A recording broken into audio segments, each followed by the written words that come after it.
Okay, good morning, morning Patriots. I'm Jay Delancey, alias Vote Checker. Today is September 31st, 2021.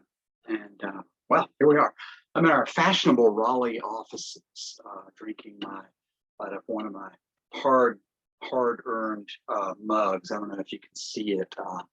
United States Secret Service. These things are really hard to get, so I got to shout out to a former co-worker of mine named Mo.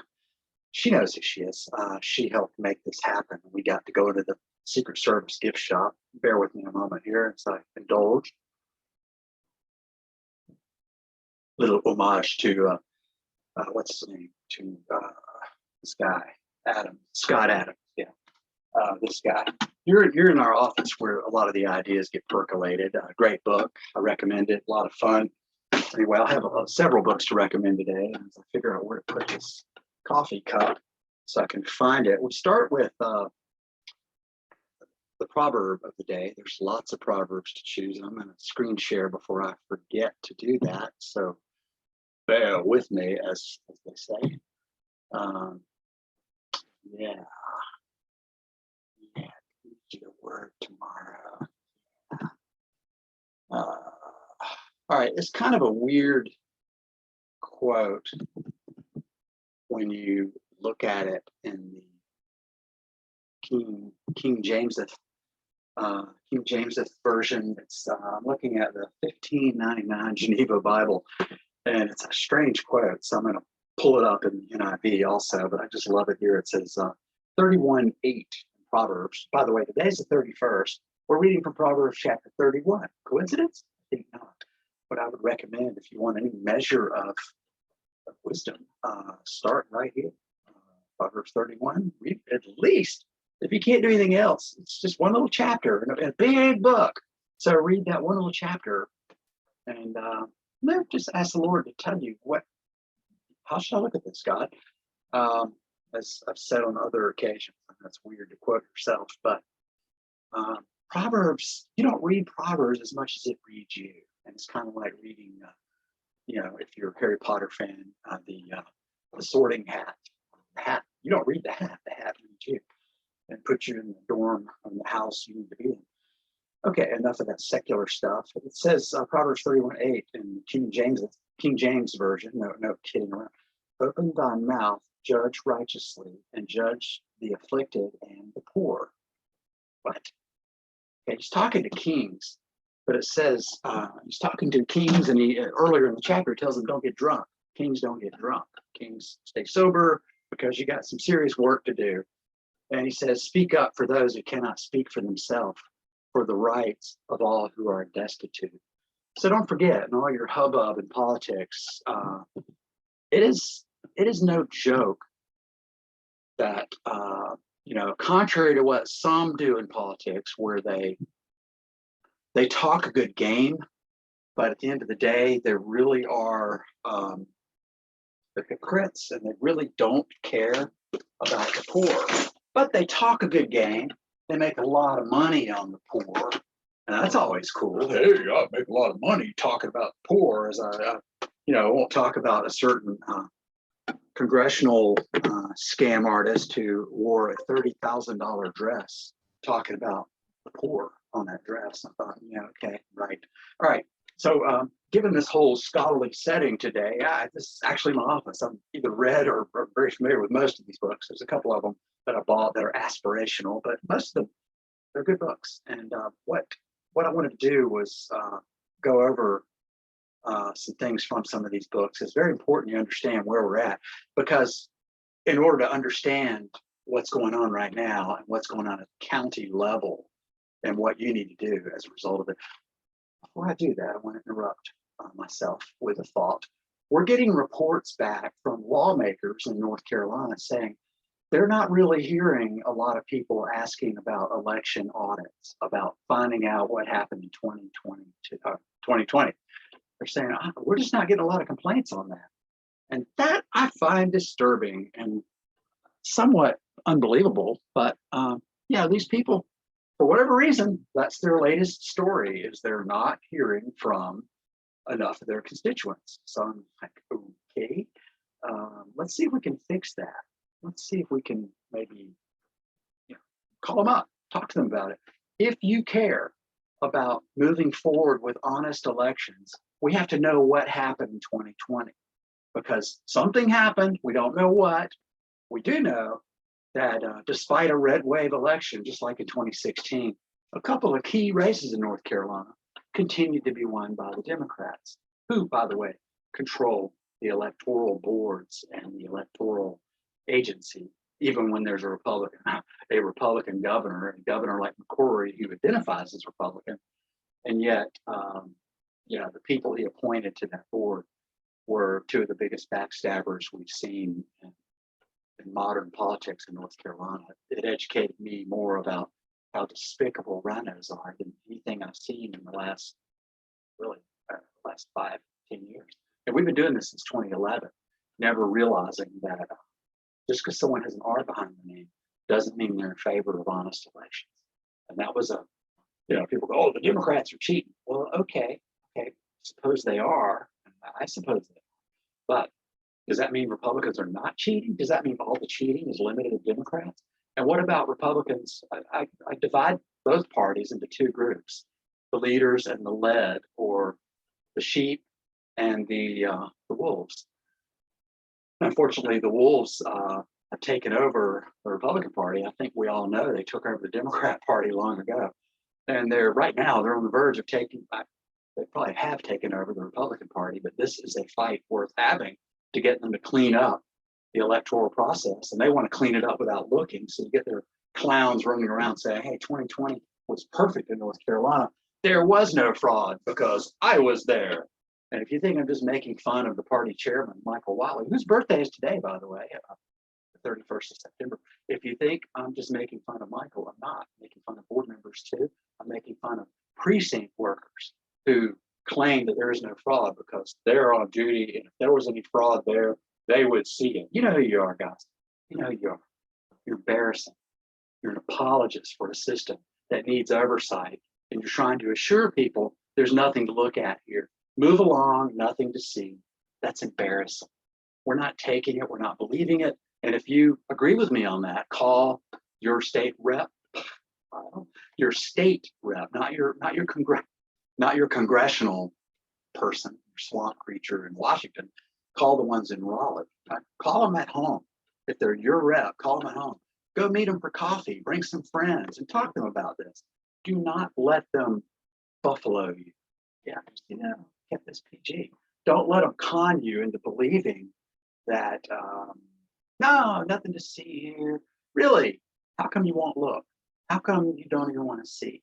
Okay, enough of that. That's a current operation. Hopefully at the end of this, I'll remind you to do that, to call them, but I got another action step for you too. Now I'm going to switch. I'm going to be talking to slides. Those of you on Facebook, I'm sorry. You can check out the desktop briefing later today. I'll post it up on our website at voterintegrityproject.com. And you can hear what I'm saying, only the sound won't be as good as what you're hearing now because it's a long story, but I had to use this headset because I'm in the Raleigh office, and dang if I didn't leave something in Sanford that I needed.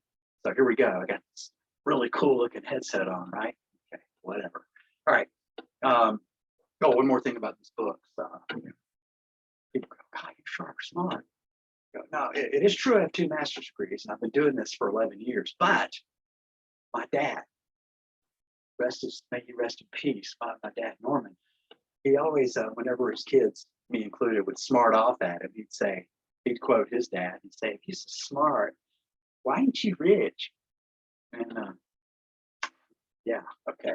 So I ain't rich. So, I have my opinions on this. And I feel pretty passionate about it, but I want you to check me. Don't just say, oh, Jay said it, it's got to be true. But check it. More importantly, pay attention to people who are shooting me down. Pay attention to how they're doing it. Are they going ad hominem, meaning to the man? Are they attacking me, my motives? I heard that I heard this. It's not true, but I heard this, that some shady millionaire has paid me and is paying me to take out the Republican legislature, the Republican majority of the legislature. No, no. I would like to. The truth is, I wish there were a Republican or a millionaire period who was paying us, but people have asked me, why don't you get money from so and so or so and so? And we haven't done that just because I didn't like the baggage that would come with it. So so far we don't have that. We may have some changes there soon, because there is something we're working on that once we get it fully developed, we will tell the whole world, and then we'll need those millionaires to come forward and help us, and we'll see if they will. But for now, it is not true. I'm not getting paid by some shady or otherwise millionaire. In a way, I so wish that were true. But that's just an ad hominem attack. Somebody saying that to you to get you not to listen to me. Another one is he wants to take over what we're doing. Pardon me. Yeah, I don't have time to take over whatever it is you're doing. I would like to, when given the chance, give, if you ask for it, I will give you advice on what you're doing. And my days of giving advice when people don't ask for it, I think they're pretty much over. I'm just tired of doing it because it's too easy to ruffle people's feathers and get them all upset and mad at me and cutting me off from talking to their friends and helping them to be better. All I want is for you to succeed if you are doing God's work of finding out what happened in 2020. Part of that right now, two things: push for an audit. One, push for an audit. Two, take individual action in the way of canvasses. And three is going to be attend or start paying attention, taking notes. I'll show you more about it in a minute. Attend your county boards of election meetings. Start getting smart on this. The left has been doing it for years, and we've been too busy raising our kids and thinking that if we can train up our children and how to vote, how to think, that America, that's all we got to do. Meanwhile, the other side is getting in there and learning how to rig the elections. And today, I'm going to talk to you about that, about rigging the elections from the inside. This is kind of a part two to yesterday, to the partisan packing of the precinct. A lot of P's there. All right, so first off, going to the slides now, politics. Never forget, politics is, I'll tell you the big joke. It comes from the Latin for poly, meaning many, and ticks, meaning bloodsuckers. Never forget that. And you kind of understand where these people are coming from who are in the process. They're using politics to suck blood out of us, out of you, people who work for a living. All right, never forget that.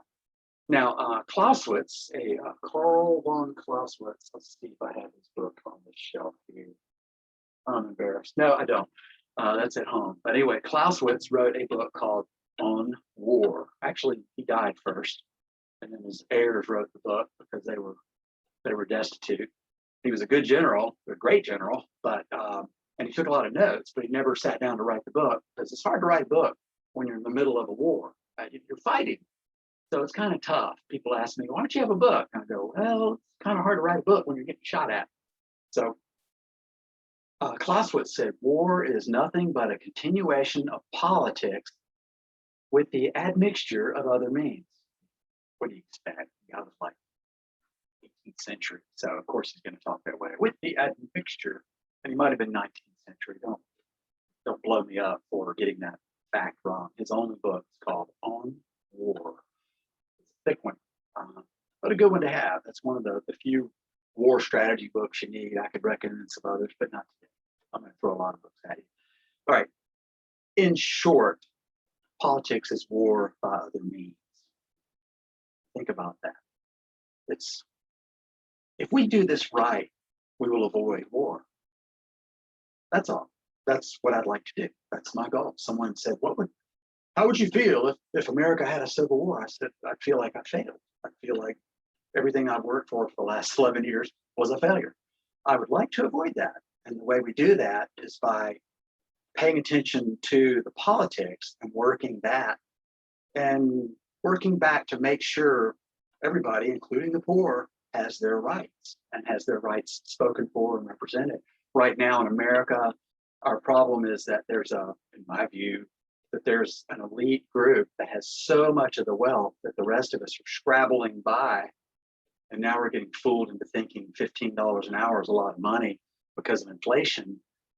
$15 an hour might buy you a lunch at McDonald's, but soon it won't because they got to pay those employees $15 an hour. So it's kind of they're keeping the poor down at a way low level, and the disparity between the corporate titans and the rest of the people who work is so far that culturally, historically, throughout the ages, that has been a problem. I'm not going to address that today. I just want to talk about politics being war by other means. And then one of my favorite people in the whole wide world who ever walked the world of academia, intelligent thinking, is a guy named Thomas Sowell. I happen to have a book here by Mr. Sowell, a great book, and I recommend it. It's called The Vision of Women. I don't know if you can see it on Facebook. It's called The Vision of the Anointed. Great book. It's one of many. It's self-congratulations as a basis for social policy. And if you're watching right now, I would like to know if you're hearing the words that I'm saying. If you just type in there, if you're near your phone or computer, just say yes during that. I think there was an interruption in my broadcast over the live stream. I'm not sure. If there was no interruption and you heard what I just asked you to do, just type in yes down there in the bottom and we'll see. I'm trying to figure out something technologically, but I've been interrupted and it's okay. Okay, soul. Think about that. The only thing worse than being at war is being at war and not knowing. Now, back that up with Clausewitz saying, politics is war by other means. And Sowell says, the only thing worse than being at war is being at war and not knowing. Now, today I'm going to show you, and yesterday too, this is kind of part 2 from yesterday, and there'll probably be a part 3 and a part 4 and a part 5 because this is an ongoing battle that's going on and we're seeing it being played out at the county board levels. The county board of elections. Everyone talks about going to the school board meeting. And you notice the school board people are like, oh, I don't really care if you have anything to say or not, because they have it rigged at the election board and they know it. And because they have it rigged there, they don't care what you say. They know they're going to win. And I'm sorry to tell you that. So you go to the board, the county school board, yelling at them about policy, you might as well be yelling at your TV set. Because they're not listening, they don't care. What they care about is what they fear. Remember, politics. What's a tick fear? Tick fears a lit match. A tick fears DEET. A tick fears pain.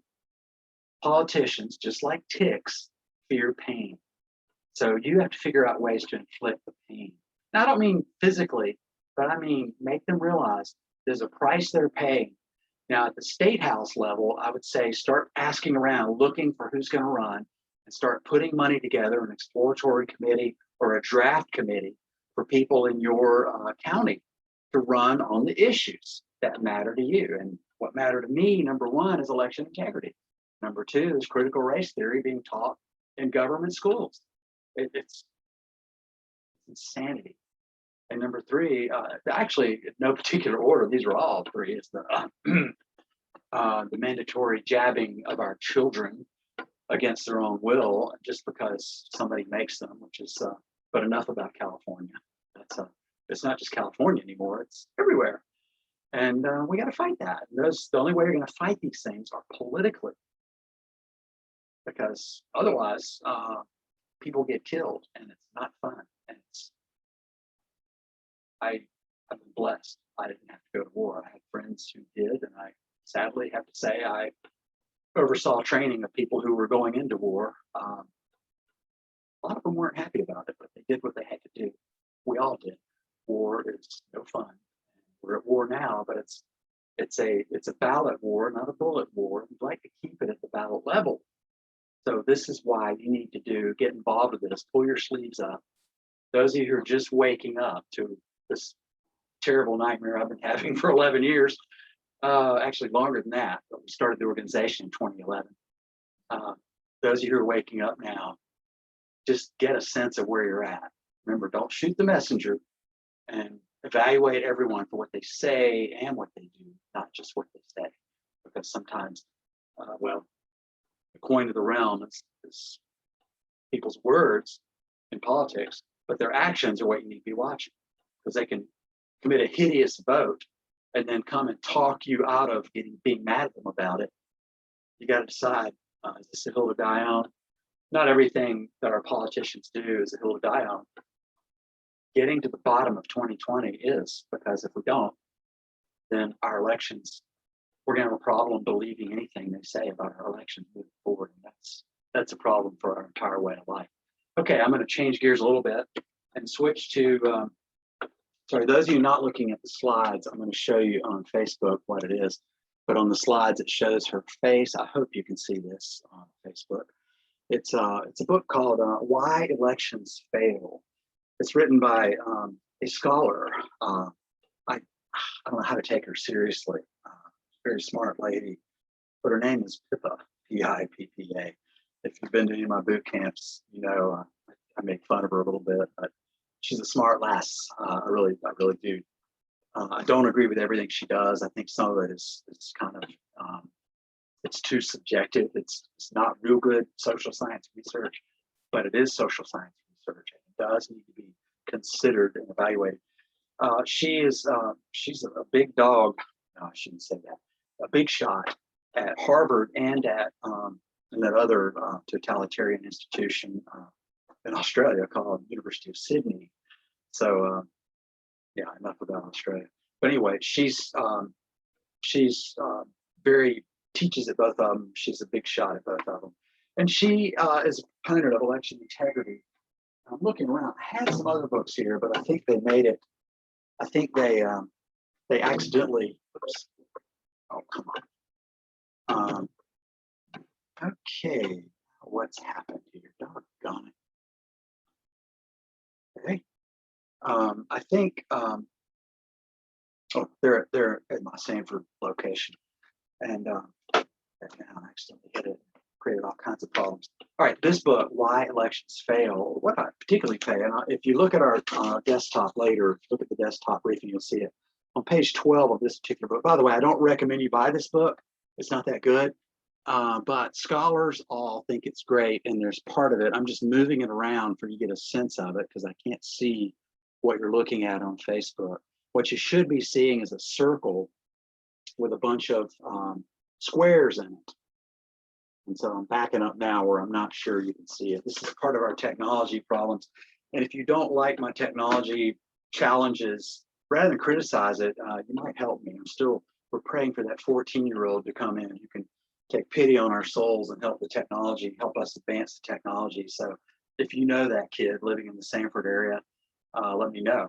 At any rate, Pippa Norris, she's written several books, and I'm going to go into, at the boot camp we talk about, there's 11 nodes of an election, of the whole electoral process. And what her organization does and her entire database does, they evaluate elections in terms of these 11 metrics.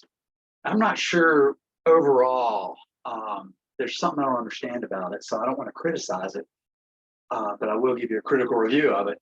It's subjective, but I'm not sure what their criteria is for each of the areas. But let me give you an example. It's a circle, because elections are a cycle, just like farming. You know, you plant seeds. You don't plant the seeds at the wrong time of year, or you're not going to yield a good crop. And elections are the same way. It starts anywhere, but the way she, for the purposes of this discussion to move along, I will start it with election laws.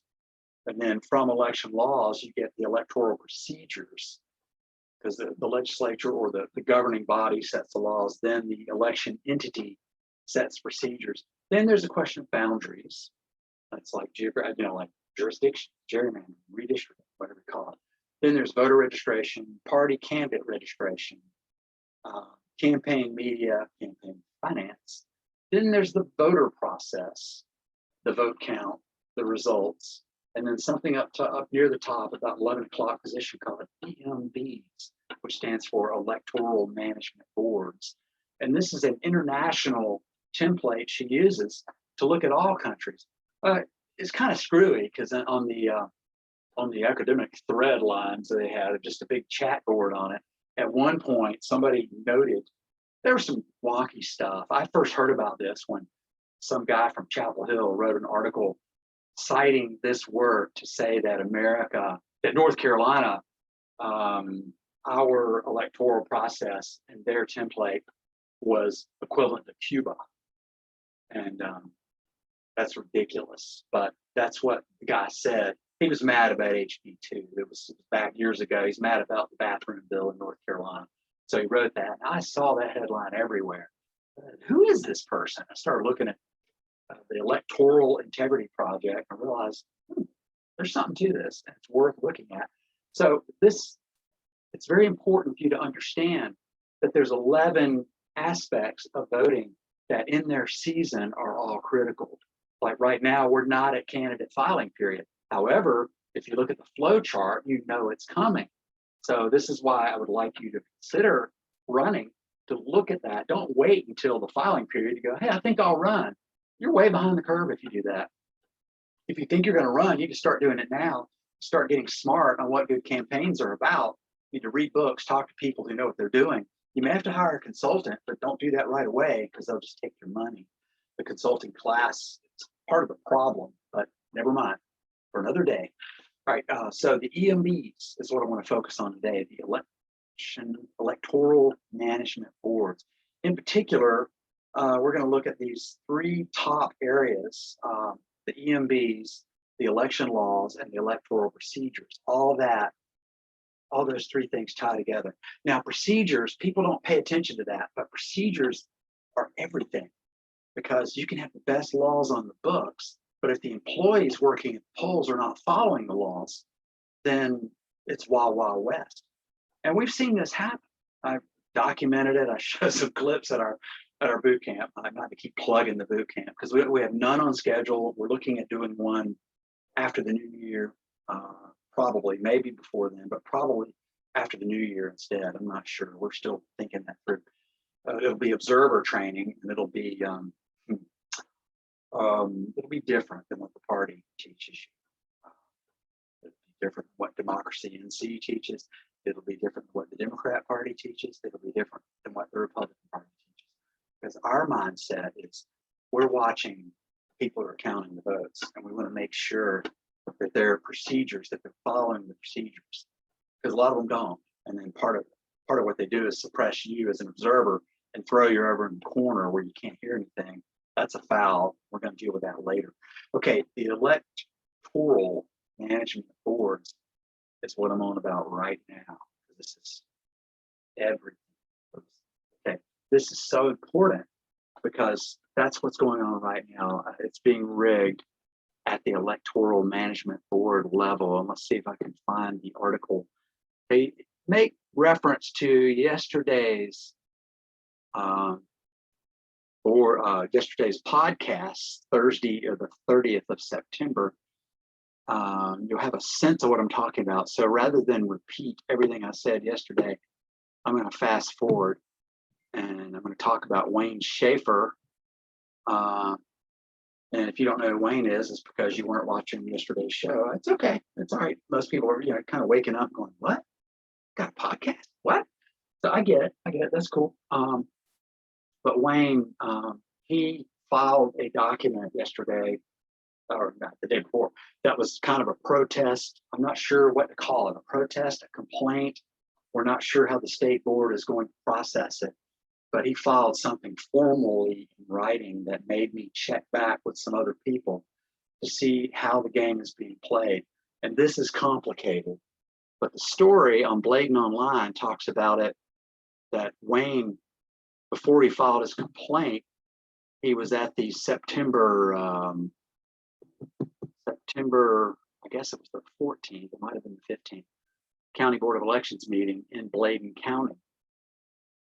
And Wayne wanted to get it on the record that he was very upset about some of the rigging they did, which I'm about to tell you about, some of the rigging they did, and they're doing it all across the state. Excuse me. He was upset about that. And so it says, Chairman Thompson asked for and received a motion to adjourn. From some quarters, there was an accusation of impropriety in that the report contained confidential information from a copy of that report viewed by this reporter, the guy Proctor who read the article.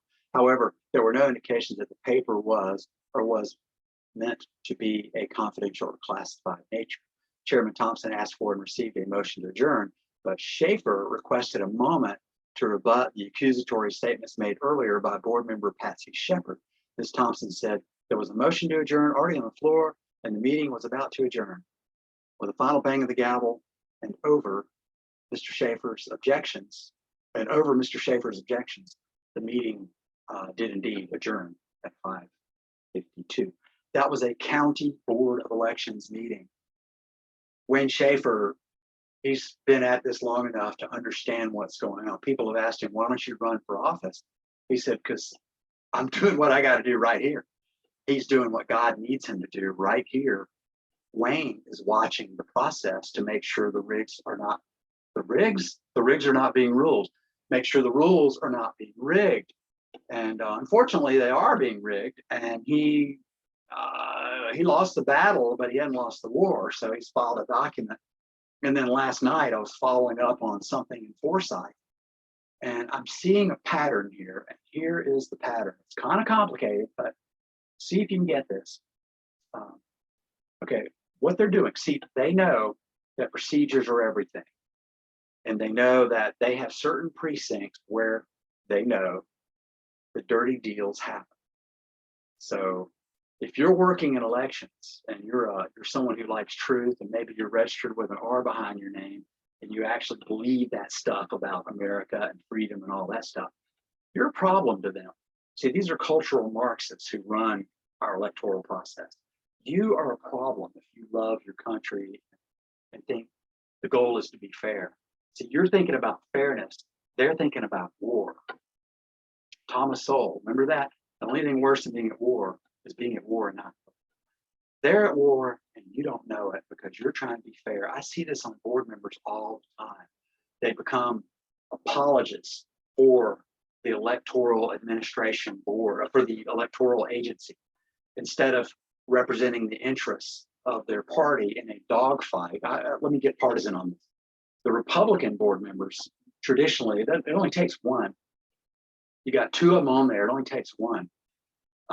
If you have one Republican on that board, you do not understand that their job is to represent the interests of their party. You got a problem, party. If you're a party chairman and you're listening to this, you should be having a meeting with your election board members once a month, sitting down, having breakfast with them, seeing what's going on, talking about what's ahead. And if you're not doing that, why are you not doing that? This is the most important.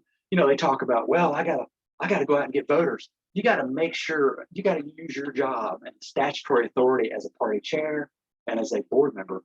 You have to use your position to protect the interests of a whole lot of people who identify with your party. That's your job. It isn't just to recruit candidates. It isn't just to expand the big tent.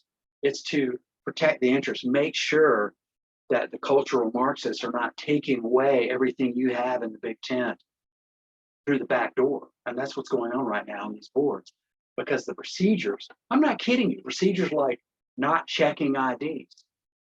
But there's a law that says voter ID has to be checked. That's right. And certain people can walk in and not have their ID checked.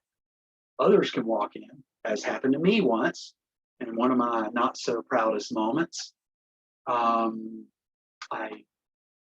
won't go way in the weeds, but you can find it. Someone tried to disenfranchise me. She committed a felony in doing it, but I didn't press the charge, civil charge. I didn't press the charges because I committed a misdemeanor in recording it.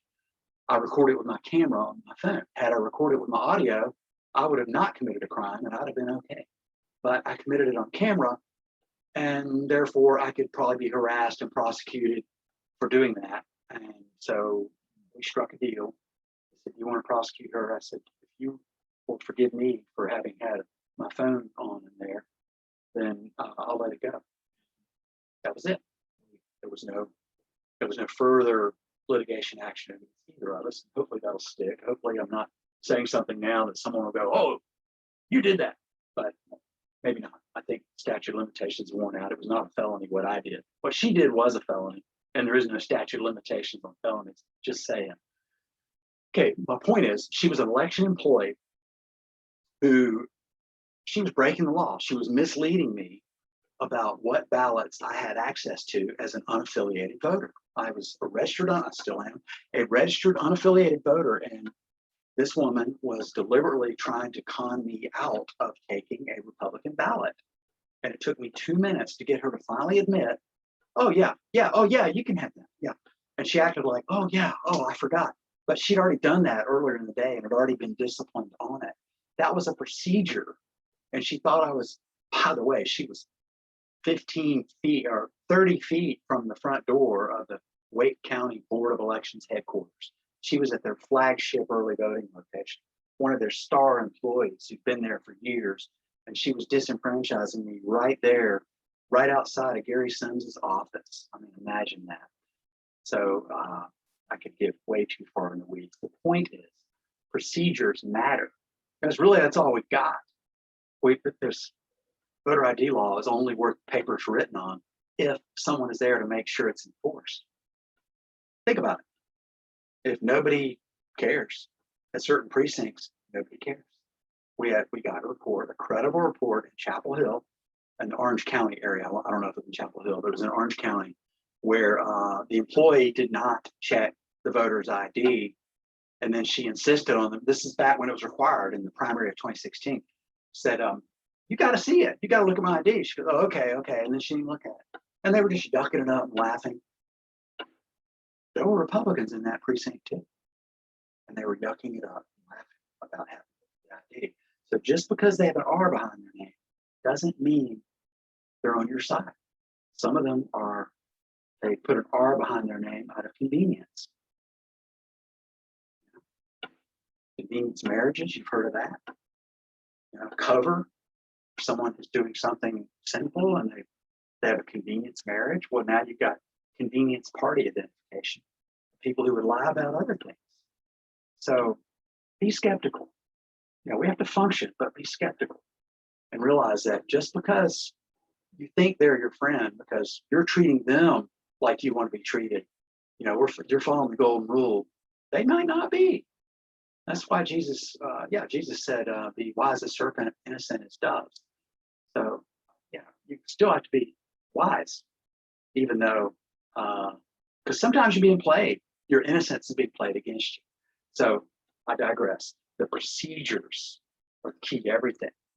Now, there's two ways the Marxists are trying to stop these procedures. One of them is a lawsuit that we're involved in, to some degree or another right now, with our friends in DC. Yeah. It's not a dog. I actually have a friend in DC named J. Christian Adams, and his organization, PILF, Public Interest Legal Foundation, is representing us in a lawsuit, and we got thrown out recently, but it's not over. We got thrown out. We wanted to intervene on behalf of the observer law because as critical as I was on the voter ID law we currently have play in North Carolina, I was equally as joyous over the something they allowed called 100 statewide at-large observers. I said that kind of fast, but statewide at-large observers. Hold that thought.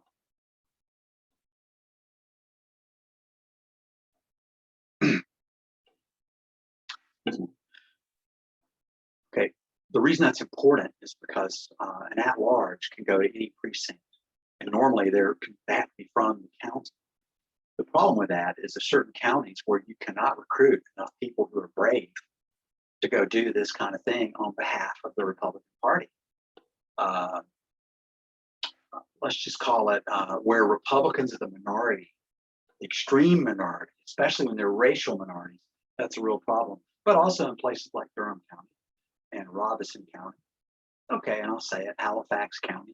There just are not enough Republicans willing to go do that kind of hard work. It's just too risky. And if you go by yourself, you're asking for real trouble. Believe me, I've done it by myself, and I will never do that again. It's too dangerous. Now, the election board realizes the people that run it, this includes Kim Strack under her leadership at the Board of Elections, the Republican, well, she was appointed by a Republican. She voted Democrat. She had like she was unaffiliated, but pulled 2 Republican ballots in her whole life and a lot of Democrat ballots. But there she was, running the state Board of Elections for 4 years.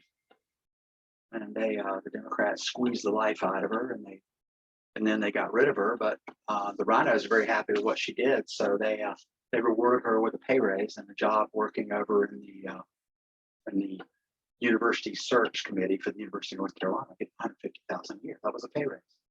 So she did the work of the Rhinos, and they're happy with it. And so I liked him at one point. She greatly disappointed me as I realized, oh, I'm playing for the other side. I can't prove that. That was just my opinion. But her actions tell me everything I need to know. What is my point? Kim, she limited what the at-large observers could do. Not in the law, but she did it in the administrative code.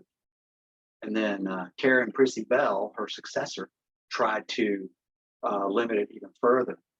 And the legislature huffed and puffed, and they wrote them a law that says you can't do that. But of course, the law is going to go nowhere because Cooper will veto it. This is the deal with election law, is that once the left gets it, you got to take it back from them in court. And if you try and take it back from them, try and claw it back, then you're a racist. That's the conundrum we're in. So we have to fight with evidence. We have to fight with the truth. That's 2 weapons that we have that they can't stop. One is the truth, and the other is the power of the blood of Jesus Christ. Those are our weapons. So, okay, what's that look like? We need observers to go in and watch the procedures. And I'll be talking about that a lot more. But right now, the procedures you need to be watching are at the election management boards, the electoral management boards. Yes, we're concerned about the laws. This is why we're pushing for an audit. That's critical. But we are concerned about both of those. And then the procedures is the other big thing in those top 3 nodes on that chart in Pippa's book. For those of you who joined us late, and you can look at we'll have it up at our website, voterintegrityproject.com. You can see what I'm talking about, and you can check in on that and see the desktop view of what I'm talking about. And I think that's about it. So the 3 actions here today. One is our elected reps are saying they're not hearing enough from their constituents about the need for an audit. Look, if it's just me screaming for it, just laugh at it. Just say, forget it. My screaming for it is nothing. Your screaming for it is everything. Okay, that's one. Item 2. Okay, so what do? Scream for it. You push, you push, you push. You call them. You call them at home. Take a meeting with them locally. Tell them how important it is. It is my concern, and I hope you see it too, that unless we understand everything about 2020, there's going to be an erosion of the Republican Party base. And if you don't believe me, tell me what happened in Georgia for that runoff election last January. Explain that to me. Why did the 2 Republicans lose? I think it's because they did not take the obvious rigging seriously enough. They ignored things like the women in Georgia pulling those boxes out from under the table after they evacuated the ballot counting place. They pulled these ballots out. They evacuated it for a water pipe burst that really wasn't a water pipe burst, but they got rid of all the observers. And this is what they're trying to do. Our lawsuit, they're trying to get rid of observers. We're trying to prevent them from doing it because we want to watch the procedures. And it isn't the 95 or 90% of the precincts. It's the ones that are loaded with all Democrat.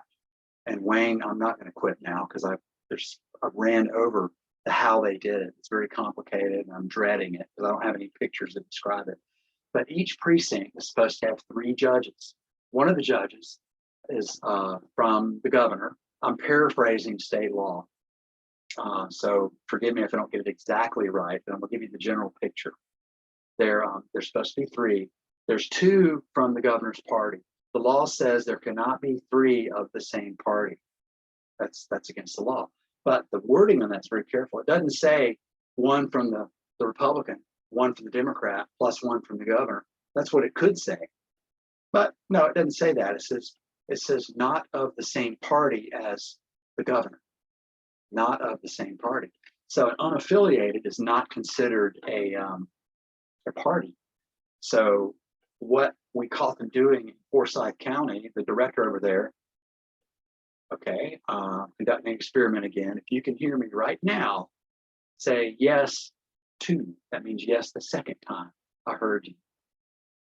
I'll explain it to you in a moment after it stops. Now, the phone's ringing in my ear, and I don't know if the live stream is continuing or if it's dead. So, technical problem, and I'm stalling until the phone stops ringing. I heard ringing in my ears. If you understand why, then type yes 2. And if you don't understand why, don't. And I move on. Okay, there's 3 people in that precinct. They cannot all be at the same party. So what Suji over there in Forsyth has done, and now we've seen that it's not just the permanent full-time employees who's behind this. And I can't prove where Suji is involved in it, but those full-time employees are rigging who gets on the list. I shouldn't accuse them of anything. I need to walk that back right now. In my opinion, the directors in some counties are complicit in this, but I can't prove it. So I should leave that as my opinion and not besmirch the integrity of the director of elections in Forsyth County. I'm walking that back and apologizing for suggesting that this government employee is anything less than an Eagle Scout and trying to do the right thing. He's got a tough job. He works for 3 Democrats and 2 Republicans, and he's got to keep them all happy. It's a tough job. So I don't mean to besmirch him. I have to walk that back. What's going on there is for a long time, the Democrats have gotten away with appointing 2 Democrats and unaffiliated. Our good friend up in that neck of the state, I'll give her a shout out. It might hurt her. I already did. It's Joan Fleming, not the cop, not the person who gave the FBI a dirty reputation, not that cop, not that retired cop who worked for the state board of elections. Someone with the same name who works in the Piedmont, in the Triad area, she's a Republican activist, and one of the things she does is pays attention to these electoral management boards, and it's done great work. And what she found was that at the time, it was 101 precincts. 20 of them had 2 Democrats and an unaffiliated with a perfect Democrat voting record in every primary. Because when you're unaffiliated and you pull a party ballot, it's part of the public record, so it shows your leaning. So if you look at mine, you'd say I'm a Republican-leaning unaffiliated voter, because most of the time I pull a Republican ballot during primaries. There was one primary, I pulled a Democrat ballot, and you have to understand Wake County politics to understand why, and look at when it was, and you go, okay, I get it. But the short answer is, if I pulled a Republican ballot, I wouldn't have been polls because there was no one to vote for. But I had a choice between voting for a hardcore communist or a garden variety lefty, and I voted for the garden variety lefty, hoping we could keep the hardcore communists from taking over Wake County. We failed. The Red for Ed people got what they wanted on that board, on the county commission. Thus, the taxes have gone up since 2014. Taxes in Wake County, between property valuation, bond issues, property taxes, have gone up 66%. But I digress. All this goes back to the Board of Elections, to the procedures. And what they're doing now, they're taking 2 Democrats and they're taking a 3rd Democrat who identifies as unaffiliated. And that works on paper. I called Suji out on it, the director at Forsyth, and he said, hey, we don't look at that. We just look at what party they're in. And one of our associates sought clarification to say, is unaffiliated a party? And the state board of elections said, no, it's not. So you can't forget that argument. It's what it should say is the 2 majority parties in the last statewide election should have representation on that board. So what it should be is that during when Democrats are on top, when they have the governor's mansion, that they get to choose two. And the first runner-up, i.e. the first loser or whoever finished second, gets one board member. But it doesn't say that. Our lawmakers put not of the same party, and that allows all the mischief. Democrats have shot that loophole. Then there's another one. This will blow your head up. And because there's a law, I think I do a horrible job of quoting the law. I showed more of it yesterday on the 30th of September, so you might want to go back and check that. If you're just hearing this for the first time, you might go back and look at that and you'll understand it better. But there's a law that says a majority of these judges, remember there's 3 in the precinct, it says a majority of the judges cannot be from out of the precinct. We call them non-native judges. So you have to have majority, meaning 2 or 3, have to be natives to the precinct.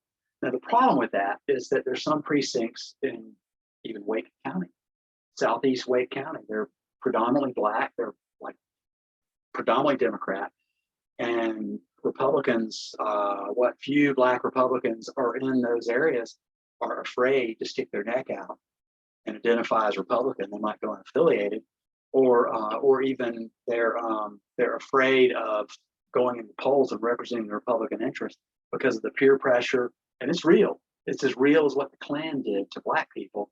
It's the same thing backwards. If you don't stick with the party line, they will treat you as bad as what the Klan did to Black people. Maybe not that bad, but they'll treat you pretty badly. And believe me, we had a Republican greeter. I wish I'd gotten the film. We had a Black Republican greeter who, I think it was in Pitt County. Might have been Green. I get the two confused, but it was over somewhere down east. And he was handing out, he was Black, and he's handing out Republican voter guides. NAACP party chair for the county shows up. Did I say party chair? NAACP chair came up and started giving the guy the crap for, I can't believe you're doing this. I can't believe you're giving out Republican stuff. Then he took his coat off and made him show like he was going to beat him up. And then his friends held him back, said, no, don't do that. Don't do that. But this young Republican, this young Black kid, he was so intimidated. He was rattled. He thought he was about to get his butt kicked by the chairman of the NAACP in that county, which too bad. It would have been, if he lived, it would have been fabulous to get his butt kicked that way. It'd have been it'd be as virtuous as getting arrested for sitting at the Woolworth counter in Greensboro back in 1964. Or doing something that heroic, civil rights, if he'd gotten his butt kicked by the NAACP guy. Because that's the kind of thing, that guy's not representing Black people. He's representing his political interests within, and he's using Black people against themselves to stand up for one thing. It's kind of like what Biden said, if you're not voting for me, then you ain't Black. It's the same kind of trickery. And the NAACP guy crossed the line. But it worked because that Republican, that young Black guy, he about wet his pants, and he said, he told the white Republicans with him, he said, I can't do this. This rattled me too much. I got to go. And he left. There it worked. So imagine trying to recruit observers to work in the polls in those neighborhoods. So originally the law was to allow at-large to go in there who are not assigned to the precinct. And so they're the lawfare is trying to get rid of the at-large observers going in there. But where we're looking at employees, why can't we have one Republican in there, 2 Democrats? So the trick, this is the important part. If you're a board member or a county chair, listen carefully. The trick they're doing at this point is the Democrats, even though it's a heavy Democrat precinct, they are appointing one out of precinct or non-native observer. So then the Republicans come in and say, we need to appoint somebody in that precinct who's, well, he doesn't live in the precinct. They go, oh, too bad. We can't have a majority. And that's what they're saying. We cannot have a majority. So you can't do that. You got to appoint somebody else. Oh, you don't have anybody? Okay, we'll appoint somebody. That way the Democrats appoint all 3 of them. In Bladen, they had a couple of precincts. They just appointed 3 Democrats. Oops. Oh, you got to fix that. Okay, you need to go. That's all the Democrat. You need to go register as unaffiliated, and we'll put you back on the board. That's the kind of crap they're doing. But the trick they use to stop the Republicans from getting anybody off their list anybody on the Republican list to work in those precincts, the trick they're doing is to appoint their own non-native precinct judge. And so then you can't have 2 out of 3, you can only have 1. So there's a way around this. Takes some trickeration, and we'll cover that some other day because I've taken way too long. There is a way around this, but it's going to take more than trigger. It's going to take a lot of work to undo it. But this was what they did in foresight to stop Republicans from getting board members or getting judges. It's like board members. So it's a board. It's representing the board at the precinct level. So you got 3 employees. 2 of them essentially are for the governor's party, and then 1 is for the other party. Supposed to be. That's what stupid people like me used to think. And now I realize, no, all it says is not of the same party. So what they're doing is rigging it other ways. And then they're blocking Republicans from getting it by unnecessarily staffing that precinct with a non-native judge. So the Republicans won't be able to add the non-native judge. So this is devious, and it's well thought out. And you go, Jay, are you serious? Now, if you followed all that, then you'll understand why I say this is war. By other means, nobody's shooting each other. We're using ballots, not bullets. But this is why I say that, because the other side, they know this, and they've been angling it that way. And naive Republican board members are too late in the game in realizing what's going on.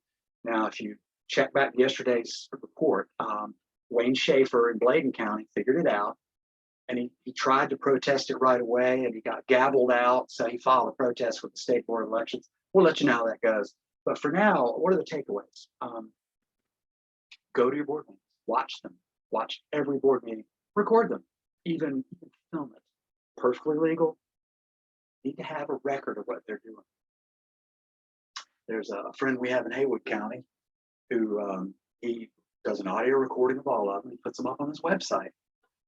And if I could think of his website, I'll tell you. Maybe he'll hear me and be mad at me for not remembering. But this is live TV, more or less. And I don't remember at this moment. All I remember is in Haywood County. I want to say Cougar Tracks or something like that. Tiger Paws. I'm sorry. I can't remember it.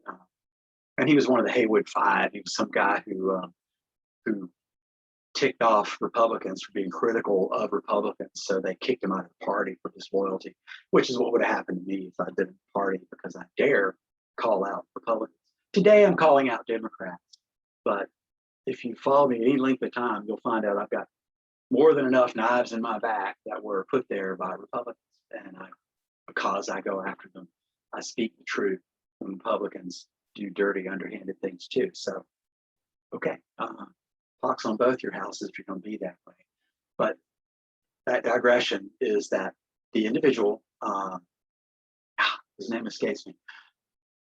He was recording, and still does. He records the county commission meetings. He records the board of election.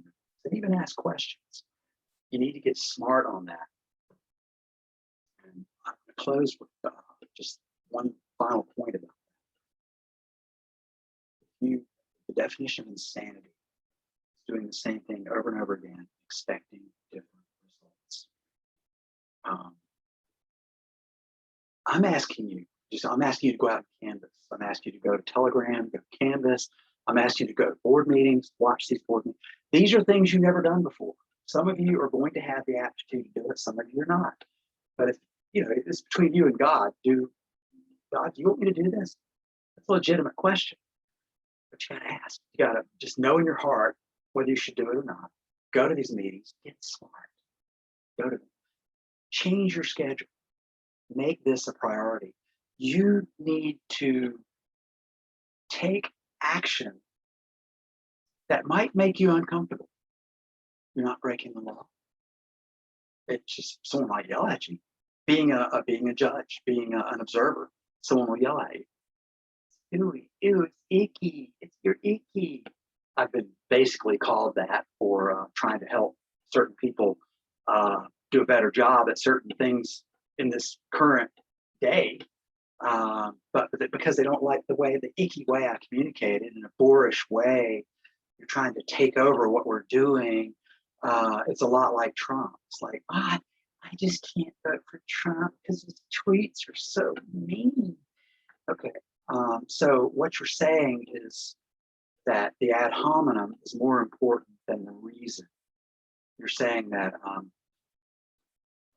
James, my good friend James put it, he said they are supporting, they're favoring style over substance. That's pretty big. Because if you like style, you're going to vote for.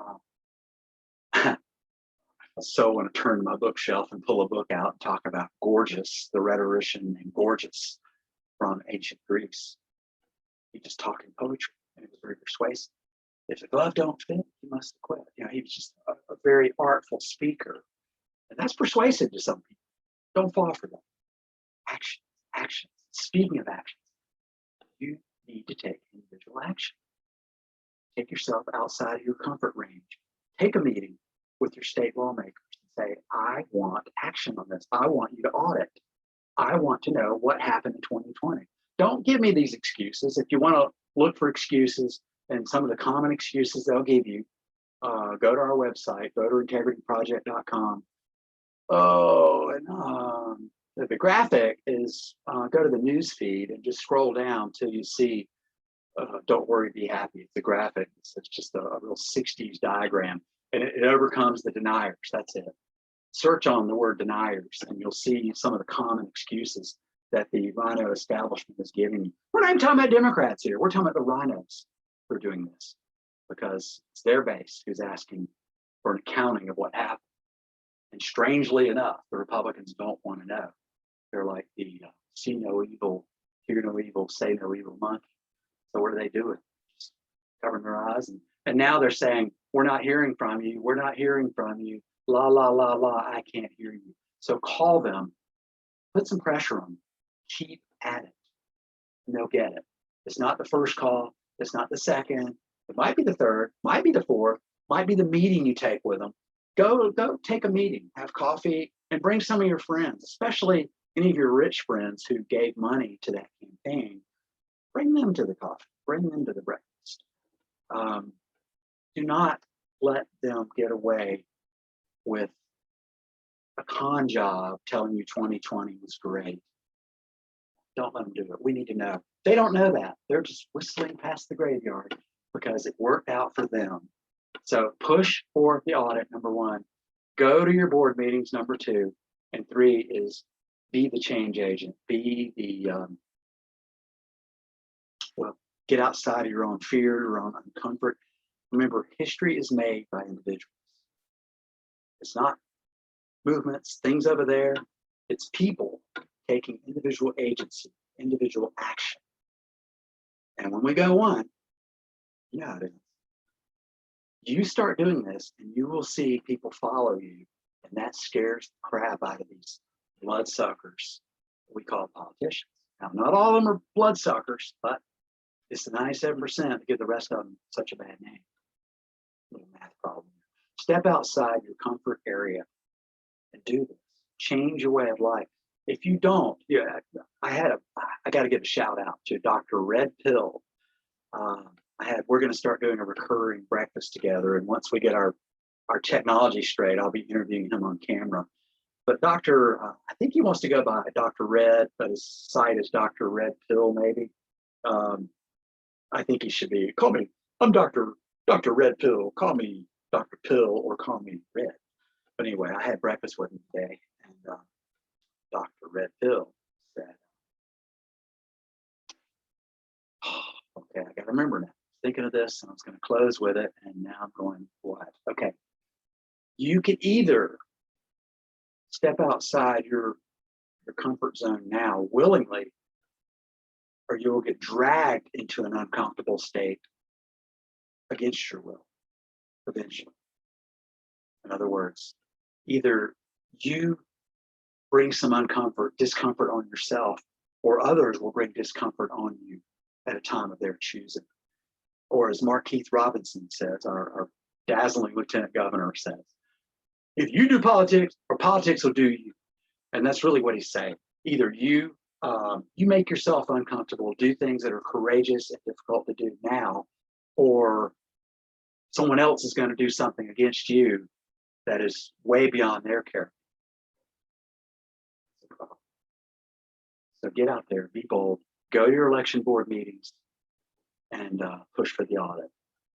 Go to your election board meetings, push for the audit, be bold. Maybe at those meetings, you want to record them. I would recommend it. Nothing illegal about it. Let them know you do it. Hold them, let them know. Make them uncomfortable for a change. All right. I've gone way too long on this. So have a blessed weekend. So happy Friday to you. And remember that proverb today. And keep drawing the poor. Speak out for them. Put your money into it, help them. But you heard those other 3 political actions to take. Don't lose sight of the end prize there, which is bothering them. All right, that's it. Thank you. Facebook people, you get to see me biddle around for a moment as I close down my computer.